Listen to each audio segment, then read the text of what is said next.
We continue now at the top of Daf Vavam and Bezim Mesechet Sanhedrin. This is Sanhedrin Daf 86b. On the previous summer, there was a machlokas amoraim. Let's say you have Eide Geneva and Eide Mechira by an abduction. You have one set of witnesses that say that the person abducted the other person, and then you have another set of witnesses that say that the person sold that person. And so in such a situation, if that testimony would be accepted, we would say that the person who abducted and sold that individual is going to be liable to the death penalty. And let's say you have a situation where the Eidim are proven to be Eidim Zomim and they're false witnesses. Generally, the punishment is kasher Zomim, so we should kill them. But it's a machlokas amoraim in this situation whether we kill them. Chizkiah says we do not kill them because it's chatzi davar. Each set of witnesses is only testifying to half. Rabbi Yochanan says that we include even situations of chatzi davar, and so therefore they are killed in this case. And the Gemara said on the previous summit that Chizkiah, who says they're exempt because of chatzi davar, but when it comes to ben sorah umoris, over there you also have two sets of witnesses, because the halach is the ben sorah umorah has to repeat the offense. First you have a first set of witnesses who come to give malchus, and then if he repeats it, there's another set of witnesses that say that he again stole and ate the meat and the wine a second time, so then we say that he's judged by a court of 23 for the death penalty. So in that case, the later witnesses are considered to be the entire matter, and they do get punished with kasher zamam. They are killed because the first witnesses can always say that lahal koso banu, they came for an independent punishment of malchus, because the halach is that the ben sorah umorah, the first time he commits the crime, he gets malchus. V'hani achrini, and so therefore the later witnesses, kulei davar ka'avdile, they're really doing the entire matter, they're really testifying about the entire matter, and they get the punishment of kasher zamam. And Rashi explains, Lahal koso banu, again, we came to give him malchus, v'lo hi'adnu lahamiso, we didn't come to kill him, shelo yadanu shasovo lachzor lakalkel, we didn't know that he was going to repeat the offense, and so therefore, again, in that situation, Chizkiah would admit that that later set of witnesses is going to get the punishment of kasher zamam.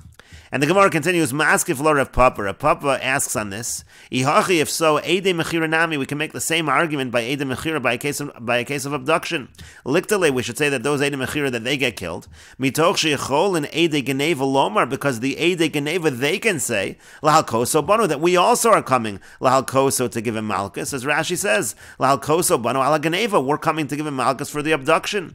V'lo Yadanu Shim Chorenu, we didn't know that he was going to sell the individual, and so therefore you can make the exact same argument when it comes to a situation of abduction. And the Gemara continues, V'chiteim, if you're going to say the Kasavar Chizkiah, that Chizkiah holds the low lucky, that there's no malchus in this case, when let's say they would testify just on the Geneva. As Rashi explains, the low lucky, maybe there's no malchus a Geneva on the stealing, a Geneva lechuda on the abduction alone, Mishum dehavale lavshin, it's in Lazaras Misas Bezdin, because it's a lav that's eventually going to come to a warning that involves the death penalty, Shimim Chorenu Yehara, because if he does go ahead and sell, we are going to say that there's a death penalty over there. So you could say it's a lav shenit and lazaras misas bezin, and so therefore maybe Chizkiah holds there is no malchus, and that's why you can't make that same argument by Eidei Geneva and Eidei Mechira. But that's a problematic argument to make, because it was stated Eidei Geneva benefesh huzmu. In exactly this case, let's say you have Eidei Geneva, let's say you have witnesses that testify to the abduction of a person, and they are falsified. So that's a machlokas Chizkiah and Rabbi Yochanan. That's a machlokas between Chizkiah and Rabbi Yochanan. Chadamar loken, v'chadamar ein loken. One says that there is malchus, and one says that there is no malchus in that situation. V'amrinan, and we say on that, testayim de Chizkiah de amar loken, that we should conclude that it's Chizkiah who says that they get malchus. Why? Mi de amar Chizkiah ein haragan, because Chizkiah is also the one that says that they don't get killed. Again, Chizkiah on the previous Amud is the one that says by Eidei Geneva and Eidei Mechira, since it's chatzi davar, they don't get killed. So since he says they don't get killed, it's not considered lazaras misas bezdin, which is why they get malchus. The Rabbi Yochanan, because if it was Rabbi Yochanan, Kevan Davar Neharagan, since Rabbi Yochanan says even by Chatzi Davar cases like this, they do get killed. Havalei lav shenit and lazaras misas bezdin. This becomes a lav that's given over for a warning that involves the death penalty. V'chol lav shenit and lazaras misas bezdin ein loken olav. And anytime you have a lav that's nit and lazaras misas bezdin, there is no malchus. And so the Gemara says, if that's the case, iu lo lucky, if he himself doesn't get malchus in the case where he abducts, inu hechi lakusa, how could Chizkiah say that they get malchus for the kasher zamam? It's obvious that Chizkiah, just like he says, the Eidei Geneva benefesh, that they get malchus, so too he's going to say the person himself who abducts and does not sell is going to get malchus. And so again, if that is the case, that if a person abducts somebody else and doesn't sell that person, that he gets malchus, so the first set of witnesses can say that they're coming for the malchus, and then the second set of witnesses, they should really be considered the entire matter. They should not be considered chatzi davar. And Chizkiah should say in that case as well, just like he says by ben sorah umorah, that they're going to to get killed, that later set of witnesses, the Eidei Mechira, they should get killed according to this argument. And so the Gemara says, Elo Amar Rav Papa, rather Rav Papa says as follows, Be'Eidei Mechira dekuli alma lo pligi deneharag, and actually everybody agrees when it comes to the Eidei Mechira, they actually will get killed, because that is considered to be the entire matter. Ki pligi, when is there a machlokas between Chizkiya and Rabbi Yochanan? It's only Be'Eidei Geneva. It's only when we're talking about the witnesses who saw the abduction, it's a question whether they get killed or not.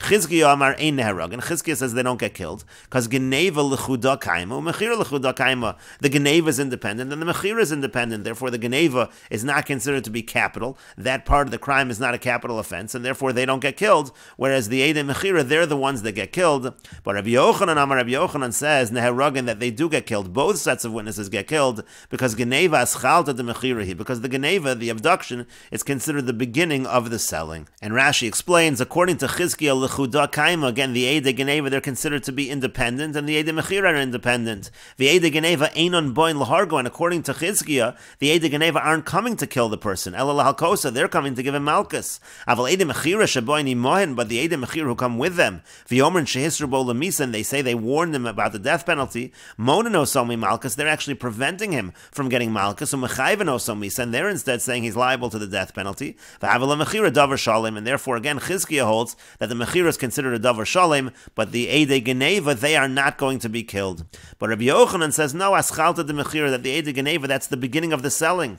To kasav Rabbi Yochanan, because Rabbi Yochanan holds, lo laki Allah, that there is no malchus when it comes to the Geneva, to lav shenit and lazharas misas bezdin, because it's considered again, a lav shenit and lazharas misas bezdin. And therefore, according to Rabbi Yochanan, ve'inan boin el lahargo, really those Eidei Geneva are really only coming in order to kill him. V'afagav deshtein srichos zu lazu. Now, even though both sets of witnesses need one another, v'havale kol chada v'chada chatzi davar, and each one is considered chatzi davar, but miktal k'rabbanan, but still, we're going to say that they get killed like the Rabbanan, because the Rabbanan again include chatzi davar. And the Gemara continues, Umoda Rabbi Yochanan, and Rabbi Yochanan admits, Be'edim harishonim shel ben Sora Mora, when it comes to those first set of witnesses by ben Sora Mora, again by the ben Sora Mora, he commits that first act, and he gets malchus, and then when he repeats, that's when he's subject to the death penalty. So Rabbi Yochanan would admit that that first set by ben Sora Mora, shehuz move, they are falsified, she'ein neharag, and they don't get killed, mitoch she'echolon lomar lahalkosa banu, because they can legitimately say they were coming to give malchus. As Rashi explains,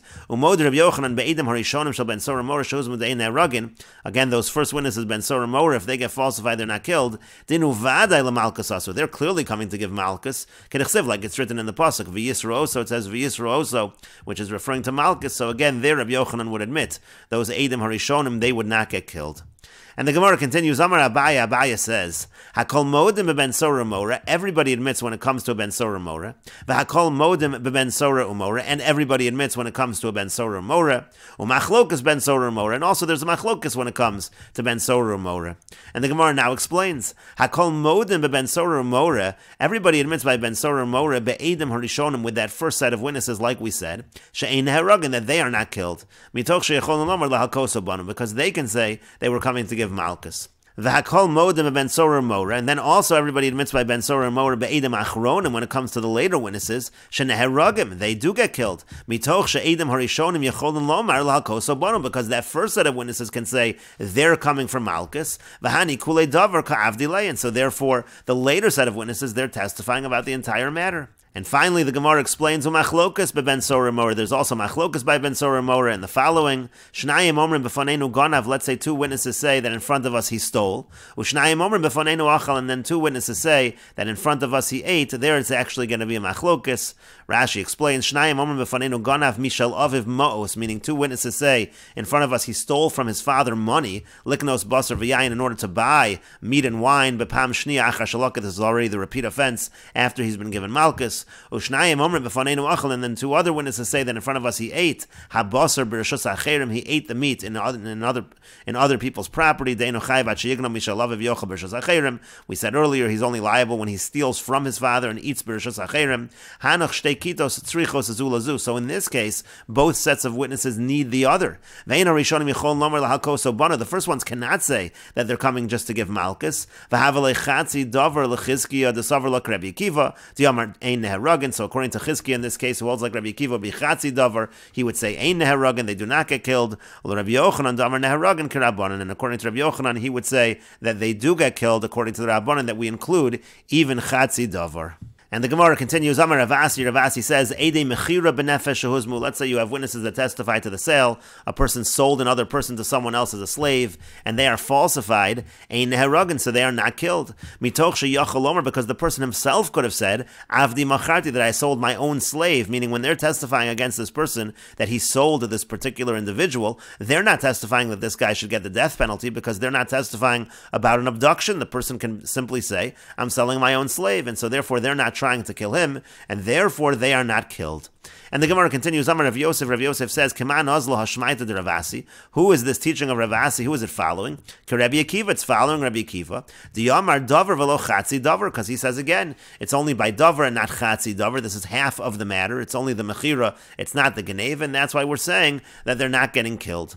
But the Gemara continues, Amar le Abaye, Abaye said back to him, Abaye said back to Rav Yosef, Di'i k'Rabbanan neharagin, because if you're following the Rabbanan, would you say that they do get killed? Is that what you're trying to argue? Hamitoch ka'amar, but the way Rav Asi phrased it is, he said mitoch sheyachal omar, because the defendant can always say, I sold my own eved. So even if you held chatzi davar is included, but in this particular case where there is no testimony about the fact that he abducted this individual, so there is no attempt to make the defendant get the death penalty, and therefore everybody would agree, not only Rabbi Akiva, even the Rabbanan would agree that they're not going to be killed in this case. And so the Gemara says, Ela afilu teimer Rabbanan, rather you can even say that this teaching of Rav Asi is following the Rabbanan. Uvidelo asu Eidei Geneva. We're talking when there were no Eidei Geneva, and since there were no Eidei Geneva, we don't even know that this person was abducted, and that's why there's no death penalty in this situation, and that's why the Eidim Zoman would not be killed.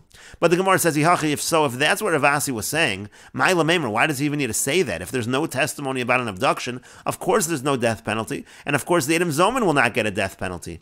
And the Gemara says, Lo no tzricha, it is necessary. It was necessary for Rav Asi to teach this. The avagav de asu levasof, his point was, even though at the end witnesses do come and say that this was an abduction, so maybe you should say, well, now that we know that it was an abduction, so maybe we would say now that the Eidei Mechira would get killed. But no, since they came at the end, since they came after the fact, we don't say in such a situation that we apply kasher zamam and we don't kill the Eidei Mechira. But the Gemara continues and asks, V'akati ma'ila, but still, why is that a chiddush? Why does that need to be said? If at the time that they're testifying, there was no Eidei Geneva, they have no idea that this is a capital case. So again, of course, we're not going to say that we kill the Eidim Zomamin. And the Gemara says, Lo no tzrich, it's necessary to come meramzei remuze, because they were gesturing to one another, the two sets of witnesses, from the way they were acting, it looked like they might be conspiring to purposely have the Eidei Geneva come at the end. Ma'u, what might you have said, remiza milsi, that gesturing to one another, that's considered significant, and we should say that really all along the Eidei Mechira are trying to get the person killed, Kamash Malon. So that's what Rav Asi is teaching us, Remiza lav klumhi, that Remiza, that gesturing is considered nothing, it's insignificant. And again, since at the time that they're testifying, at the time the Eidei Mechira are testifying, there were no Eidei Geneva, we don't know that there was an abduction, so therefore again it's not considered to be a capital case, and they are not killed if they're found to be Eidim Zomamin. And the Gemara continues with the Mishnah, Zakein Mamre al Pi Bezin, when it comes to a rebellious elder according to the court, there also the Mishnah said before that he gets the punishment of chenek, strangulation. Shenamar, because it says in the Pasuk, Ki Poli Mimcha Davar La Mishpat, when there's something that is hard in judgment, and the Pasuk goes on to describe the situation of the Zakein Mamre. And the Mishnah explains, Shlosha Bate Dinim Hayu Sham, there were 3 courts there by the Beis HaMikdash. Echad Yoshev al Pesach Harabayas, one was by the entrance of the Harabayas, Ve'echad Yoshev al Pesach HaZar, and one sat by the entrance of the courtyard, Ve'echad Yoshev Belishkas HaGazis, and one of them sat in the chamber of hewn stone. Boin Lazesh al Pesach Harabayas, so they came to the one, and they would come first to the court that was by the entrance of Harabayas. V'yomer, and the Zakein, the elder, would say, Kach darashti, this is what I have darshaned, this is what I have ruled. V'kach darshu chaveira, and such is how the local Bezdin has ruled, different than me. Kach limarati, this is what I have taught. V'kach limdu chaveira, but this is what my colleagues have taught. And so the Mishnah continues, Im Shamu, if this particular court heard the ruling, they know the answer to this question. Amar lahem, so then they say the answer to them. Vimla, but if not, boin lahen la'osan shal pesach hazor. Then they come to the second court that's at the entrance of the courtyard. V'yomer, and he says again, kach darashti v'kach darshu chavei. This is what I have darshaned, and this is what my colleagues have darshaned. Kach limadati v'kach limdu chavei. This is what I have taught, and this is what my colleagues have taught. Again, im shamu amar lahem. If they heard the answer, then he says it to them. V'imlav, and if not, elu ve'elu boin lebezin hagadol shabalishkas hagazis. Then they all come to the great court in the lishkas hagazis, in the chamber of hewn stone. Shemimenu yotzei Torah l'chol Yisrael. It's from there, it's from that court that the Torah goes out to all of Klal Yisrael. Shenemar, as it says in the pasuk, min hamokom ahu asher yivchar Hashem, from that place that Hashem has chosen. And the Mishnah continues, Chazar le'iro, if the elder returns to his city, Shana v'limed b'derech sheyolimed, and he continues to teach in the same way that he taught before, Potter, he's still exempt. V'imhora lasos, but if he issues a ruling and he tells people to do like his ruling and not like the ruling of the Bezin Hagadol, so then chayiv, that's when he's liable, that's when he's considered a zaken mamre and is liable to the death penalty by strangulation. Shenemar, as it says in the pasuk, V'ish asher yasa bezadon, eino chayiv at sheyora lasos. We learn from the pasuk, asher yasa bezadon, that he's only liable when he instructs people to follow that ruling, to perform their actions in accordance with that ruling.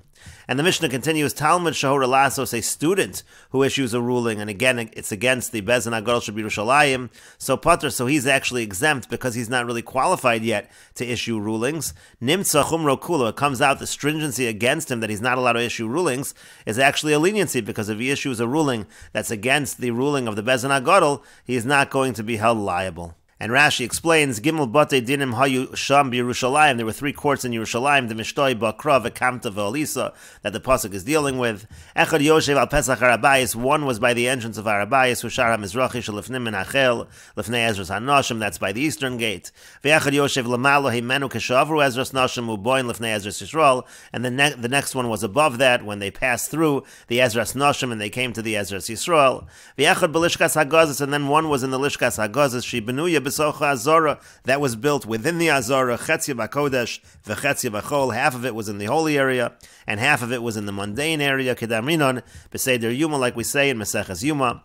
Boin Lazesh al Pesach Harabai Zakin Zeh Shahora Beiro, meaning this elder who issued that ruling in his city, V'nechlak Bezin Shabiro Olav, and the local court of his city argued on him. V'izkiko HaKosov Lalos Yerushalayim. Now the pasuk says he has to go to Yerushalayim. V'lishol, and ask the question. Uboin hu Bezdin Ubezin Shabiro LeBezdin Zeh. So he and the local court of his city, they come to this court, Shal Pesach Harabayis. That's the first court that's at the entrance of the Harabayis. Sharei Bo Pogan Tchila. That's the first court that they encounter, and so then they go to the second court, and finally to the third court, to the Bezdin Hagadol. And Rashi continues, Talmud Shahora Lasos, if a student issues a ruling, Talmud Shalo Higia Lahora, meaning a student who's not yet reached the point where he's able to issue rulings. V'nechlek al Bezin Shebeiro, and he also argues on the court in his city, Ubo LeBezin Hagadol, and they come to the great court, V'shalu, V'chazar Le'iro V'hora Kebetchila, and they ask the question, he returns to his city, and he continues to issue the same ruling. So Potter, so he's actually exempt, Shein Lismoch Al Horaso, because no one's supposed to rely on his rulings anyhow. V'ator Lo Chayv Ela Muflo Mumcha LeBezdin Kedamin. The Torah only says someone is liable if he's an expert, and he's considered an expert according to the courts, as the Gemara will say. Nimtza Chumro Kulo, it comes out that his stringency is his leniency. Chomer Shechmiru Olav Sheinu Roy Lahora, meaning the stringency that we're strict upon the Talmud, that he is not fit, he's not able to issue rulings. Sheinu Roy Lahora Shieh Ben Arboim Shana, that he's not fit to issue rulings until he's 40 years old. Nasa Lokal Lepocham and Amisa, that's actually a leniency for him, because now he's exempt from the death penalty. And the Gemara says, Tanu Rabban, and the rabbis taught, Ki poli mimcha davar, again, if a matter is difficult for you, and we will continue with this discussion in the next video, on Daf Pei Zayin Amud Aleph.